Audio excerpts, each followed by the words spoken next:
তো আমাদের দেশে সবই এটা হবে। কবে যে আমাদের রানিং আমি ক্রিকেটারদের এটা নামে আমার কাছে মনে আপনারা যে হয় 5 জন অবদান রেখেছেন তাদের নামে স্ট্যান্ড বা সব মিলিয়ে জিনিসটা কি, আমি আপনাকে জিনিসটা বলি, আমি এটা খুব চাই, ফাহিম ভাইও আমাকে এই কথাটা বলেছেন, আর এটা আমাদের হওয়া উচিত। But we have to be very careful যে আমরা কাকে কাকে ওই নামগুলো সম্মান দিচ্ছি। বিকজ একটা নাম দিয়ে দিলাম, আরেকজন কষ্ট পাইলো, তো হয়তোবা যখনই যারই নাম দিই কেউ না কেউ এটা নিয়ে একটা অবজেকশন থাকতেই পারে। তো এটা নিয়ে আমরা প্ল্যান করছি যে আসলে কোন ফরম্যাটে যাব, হোম টাউনে হোম প্লেয়ারদের নাম দিব না ন্যাশনাল স্টেডিয়ামে ন্যাশনাল প্লেয়ারদের নাম দিব।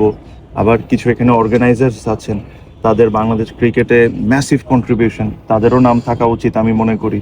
তো এটা একটা প্ল্যান করছি, আশা করি এই অ্যাডক কমিটি থাকতে করতে পারবো না কিনা এটা জানি না, বাট আশা করি যদি ইলেক্টেড হয়ে আসি ভবিষ্যতে, সামনে তো ইলেকশন, আজকে তো ইলেকশনের আপনারা কিছুক্ষণ পর জানতে পারবেন মিডিয়া রিলিজের মাধ্যমে। ইলেকশনের প্রক্রিয়াটাও আমরা আজকের দিন থেকে শুরু করে দিয়েছি।